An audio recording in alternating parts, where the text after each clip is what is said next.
Time now for sports with Scott Breen. Welcome back, everybody. Scott Breen in Red Lodge with the sound of silence at your prestigious Home of Champions rodeo. Thursday would mark 91 years at these hallowed grounds, but that's on hold through next summer. In the meantime, it gives us a chance to catch up with hometown world champion Deb Greenough, who has a window to share with us some of his most memorable moments and wildest stories on these hallowed grounds. I never was the sharpest tack in the box.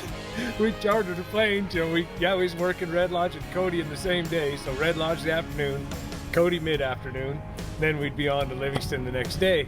Oh yeah, I always dreamed of that as a kid, jumping the fence, and flew in there several different times, you know. And man, Cleve Schmidt and I would grab our stuff, we'd get in the plane, we'd just take off, and I thought, I just got this sick feeling. Marvin Garrett needed a rigging. He called me, he was in Cody, he says, you got an extra rigging, mine got squished. And I said, yeah, so I was living right there. So I brought my extra rigging for him. Well, when I loaded my gear bag, I loaded the extra rigging for him and left mine behind the strip and chute, so we had to turn around and land. Mr. Wolf, the guy that owned the plane, he was panicking. He come running across there. Is everything okay? I said, yeah, I just forgot my rigging. That's far from Greenough's only flight story. Stronger and tough Edom and Jim Sharp and them had one of them big Learjets come in there one time. They backed it plumb up to the barbed wire fence, and boy, they poured the onion to it, never released the brake, and when they did, they took off.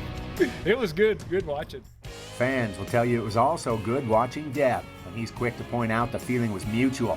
He remembers his first PRCA ride in his hometown after climbing the ranks of high school and college. Man, when you get to a pro rodeo, there's a whole different atmosphere. Now, Deb is in the lead for the world with $104,000. Crowd is bigger, it's louder. On Deb, you got to be there when the whistle blows. The roar is louder. And riding there for the first time, boy, you just feel like $1 million. You got so much adrenaline running through you could share it with a football team. And Deb knew how to channel energy, enough to earn himself a world bareback title in 1993. Long before that, one of his favorite memories in Red Lodge was leaning over the arena fence as world champion Larry Mahan walked by. The champ stopped to sign Greenough's program, a moment Deb says he'll never forget.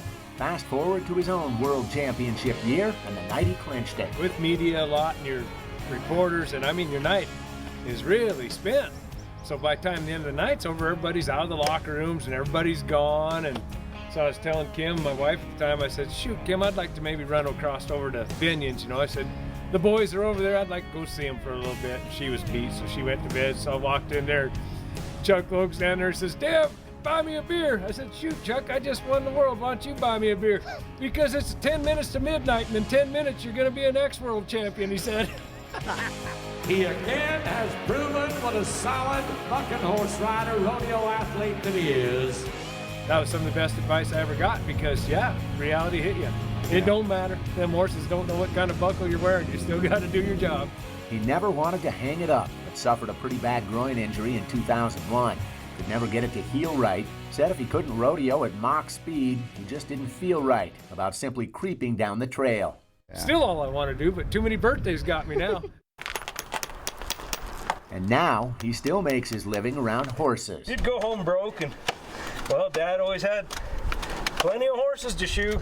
By the end of the day, you'd be so tired and wore out and hot and sweating, and going and winning that money just sounded way more appealing than working this hard.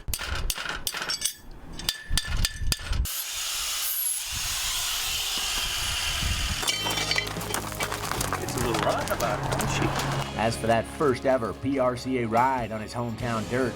Win any money that day? Did you hold on? I don't think I won any money on my first one, but I did win a lot of money out of Red Lodge.